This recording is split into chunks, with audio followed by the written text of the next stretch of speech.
So another quick video on the NG. Well, I say quick, but I think it's up to 20 minutes. Not going to cover everything in this one, but try to cover, I guess, how I've put mine together and the decisions I've made. Part of it's slideshow because I couldn't be bothered recording. Other parts are just summations of what I've already done. Anyway, I hope this is helpful to anyone looking at this plane or putting one together. Just a lazy morning sort of job today. I like to screw together all the linkages. Really important thing to note here is that the double-sided is for the control horn, and the single side with this flange style, that's to go on the servo arm. So yeah, before I glue them, I basically assembled them to this point. I've wound these in about, I think, 7 times each side. That way when it's assembled I can just finish that off. Oops, focus is a little bit off. Another quick job you just get done is to sand all of these control horns, get them ready. So yeah, this is part of the process. Unfortunately I don't have any high sol yet. I'm waiting on an order from DA. DA guys were fantastic as always, super fast postage, but you know, they don't own Australia Post yet, so until that acquisition happens, we're going to just have to put up with Australia Post dropping the ball there. But anyway, this is just ticking along, so it's good stuff.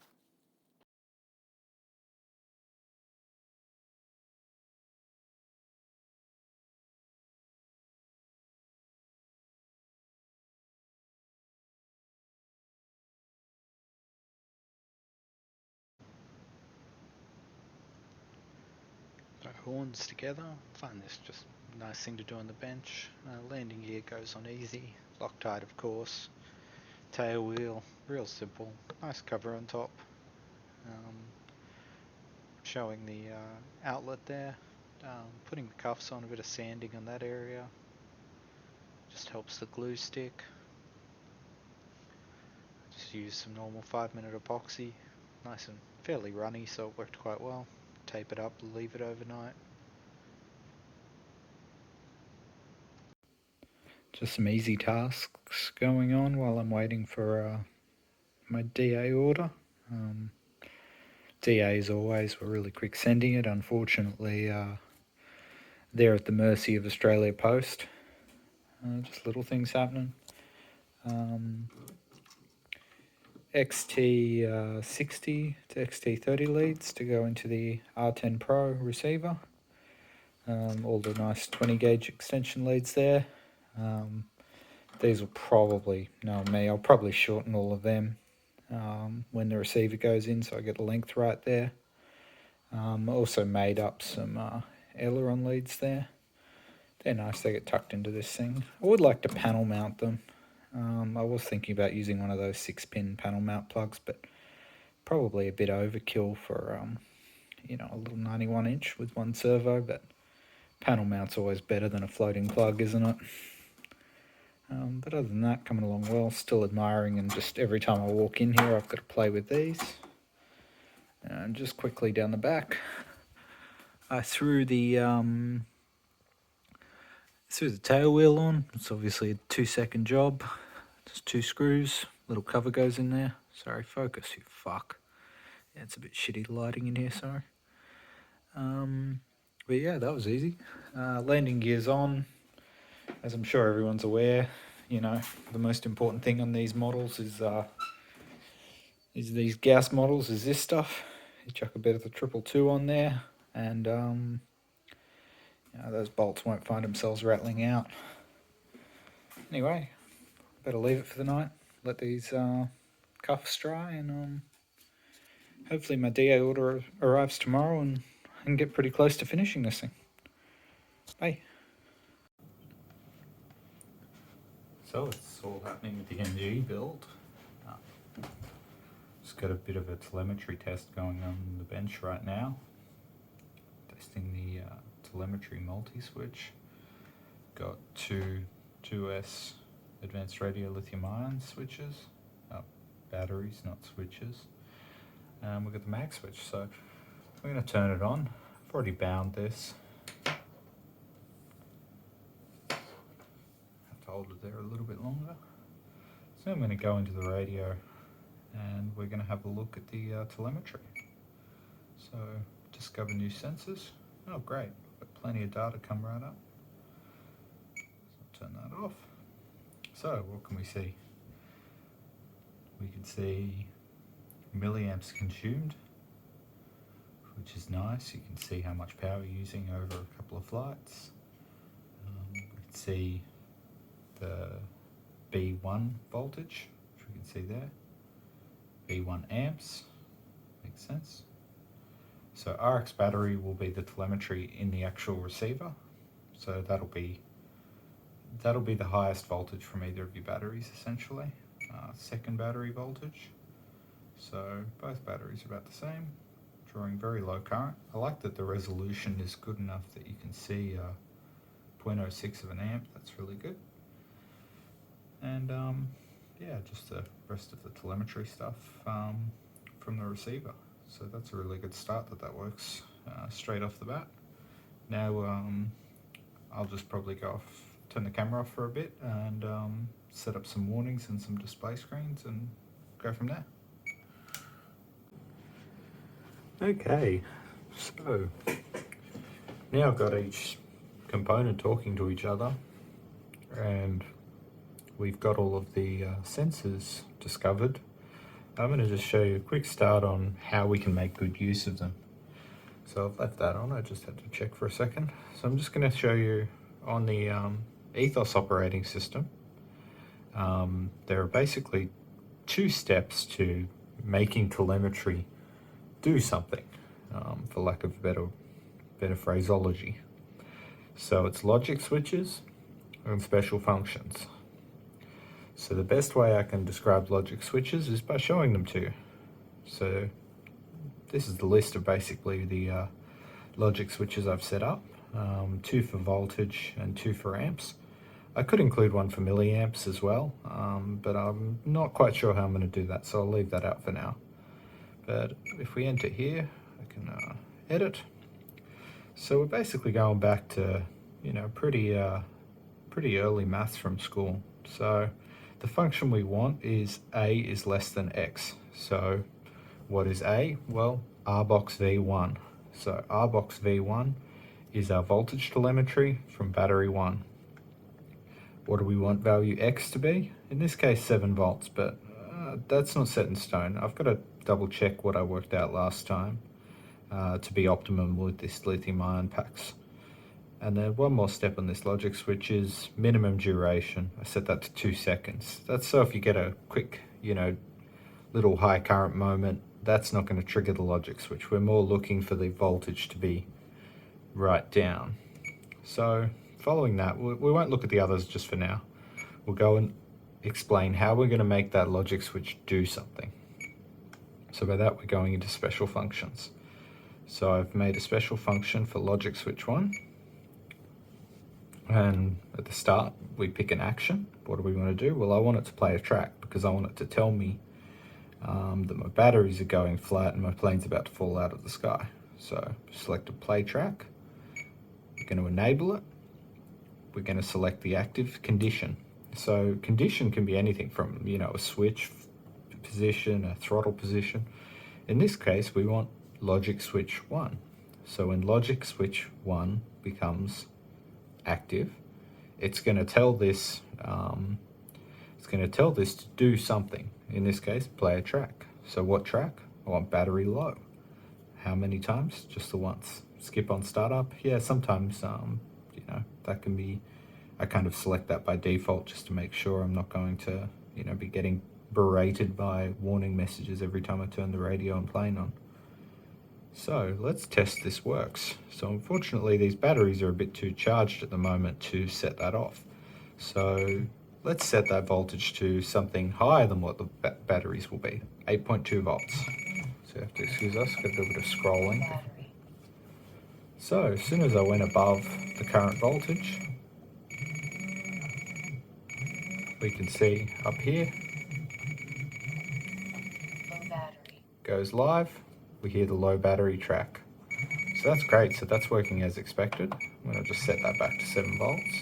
I really didn't need the the haptic feedback on right now, so you'll have to ignore that. Hopefully that doesn't sound too bad.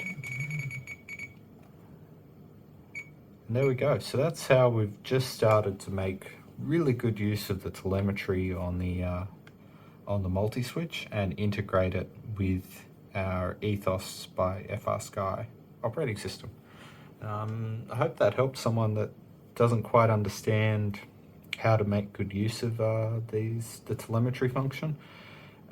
You know, we're way past the old days of, you know, needing the little plug-in battery checker, you know, and going around the plane to make sure everything's charged. That's over. So next I'm going to show you how to set up a fancy screen that shows these voltages in a way that you know, gives you something you can glance at as a part of your pre-flight. So just set up a little quick telemetry screen. I'm not sure exactly how I'm going to set this up for now, but this just shows how easy it is to include the telemetry in a way that's really easy to check. So I set up a 2 by 3 columns page because I haven't set them up yet, but I'd like to have engine temp over this side so I can watch the cylinder 1 and cylinder 2 temps, especially pre-flight. I like to make sure I've got an engine that's, you know, decently warm before I take off, and it's also good when you start getting warnings that you can glance down and, you know, see if you've got one cylinder way hotter than the other and that kind of thing. So now I can see both the voltages. Can demonstrate this. Oops, I didn't do a very good job of gluing that on. Low battery. So as soon as one battery disappeared from the circuit, I got the warning as I hoped for. So plug that back in. So that's great. You can see when a battery's failed or anything like that. Obviously, you could set up a different warning for a no battery to a low battery situation, but I don't really see a value in that. And we can see the currents. This is also nice when you're setting up a plane because, you know, we've all been in that situation where we've got a jammed servo that's, you know, about to let the smoke out. If you've got this screen up, you can see a big number there that when the plane's just sitting there not doing anything, you've got a pretty good idea that something isn't right. So anyway, we're just going to quickly go into, it's very simple here, but how to display a telemetry value. So we're going to edit configure screens. We'll go on this way. So basically I'm going to make one of these the milliamp column. So I've selected that. I want a value. Then in drop down there, I want a telemetry value. So I'm going on the left side, I'm going to go to telemetry. And how about our box C1? So that's the amount of milliamp hours drawn from the C1 output. And if we go across, you can see in all this time of mucking around, not doing anything, we're on 17 milliamp hours. That's in about an hour of having this all turned on. So yeah, that's hopefully helpful to anyone looking to build a big plane using advanced radio Booma RC switches, telemetry switches I should say, with Frsky radios, Frsky receivers. Alright.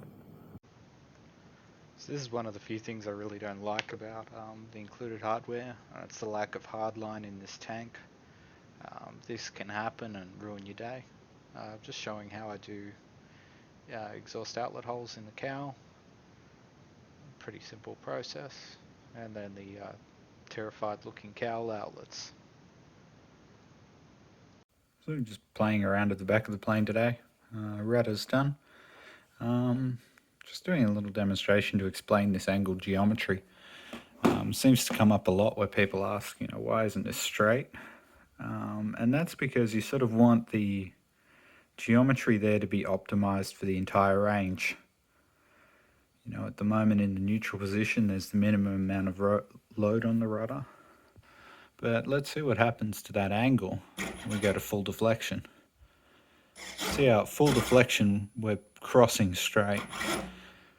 So I like the way Skywing's done this. So basically you're getting the optimum average geometry over the entire surface throw. So anyway, JR servo's singing away. This isn't a particularly fast servo, but you know, way overkill. I can't remember. It's something like 64 kilos. Should give me, plenty solid rudder. So just finishing up the engine install. Got the fuel line, carb's done. Still haven't done the choke. Haven't decided how I'm going to do that yet. Using these nice thick DA fuel hose. Quite like this stuff. Seems to last really well, and larger diameter is a good thing. Yeah, easy to pull fuel.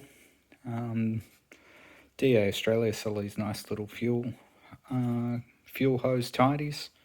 Quite like them. Just use some of that sheathing up here where it's got some rub potential, just to protect that. Little Frsky throttle servo seems to work well. Mufflers on. Some copper RTV in these just to make sure they don't come out or leak. Doing what's been working well for me is ditching the gasket and just using copper RTV on the exhaust. Seems to be the best solution with these GP engines. I also use some of this on the bolts. Took a bit to actually buy this. I had to order it in and could only get it in this huge bottle.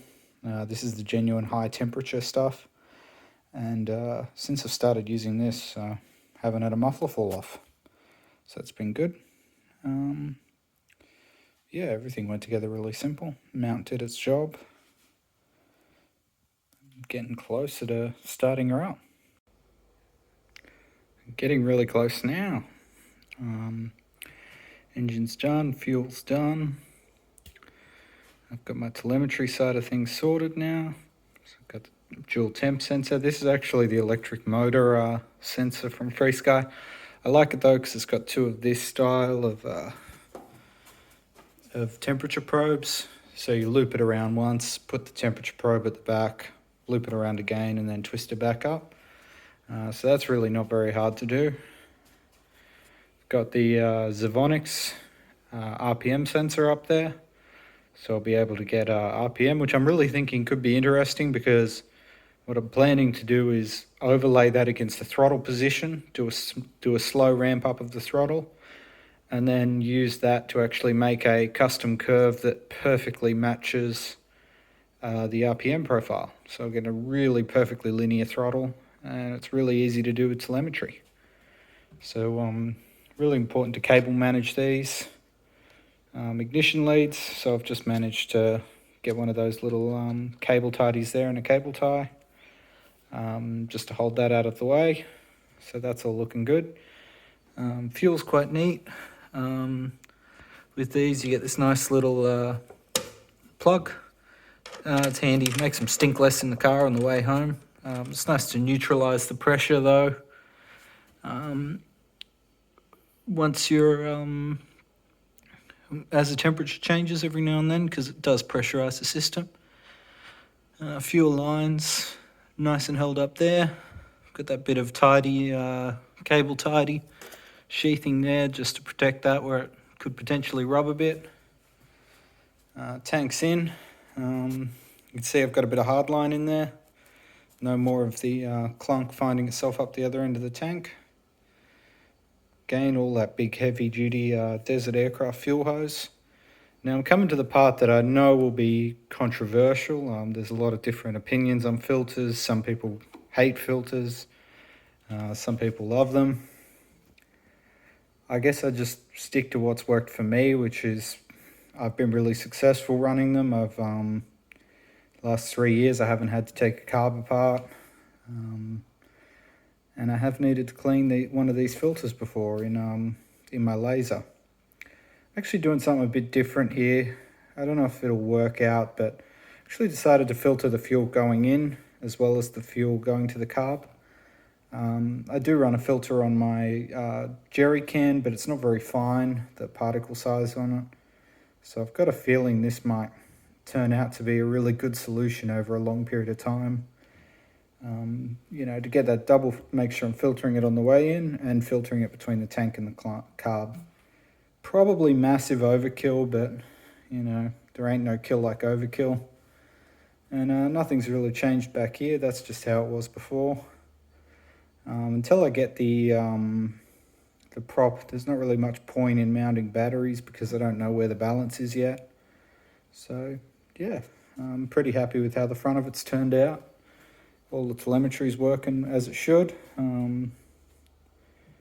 I've just got to figure out how I'm going to do the old choke lever. If anyone's got any good ideas of how they've done the choke on their models, let me know. Usually I just run a bit of wire that comes out the bottom of the cowl. It does work, but it's not really the most elegant solution. So really keen to see if anyone's got a better idea. So I hope this video has been useful to you. It's been fun making. A bit bored during the lockdown, like a lot of people are. If there's anything you think I've missed out or omitted, please let me know. I'm happy to, cover anything else or just send a short personal video on how I did this. I'm also really open to criticism. If anyone has ideas of things they think I could do better, differently, or maybe some of my ideas that are a bit off the rail. I'm not perfect. I've been modelling a lot of years, but I'm certainly no pro. So I'd really appreciate any feedback, good or bad, that you have. And I really look forward to seeing a lot of these in the air because this is probably one of my favourite models I've ever had the pleasure of assembling. Anyways, if you watched this far, I really appreciate that. So hope you have a great day.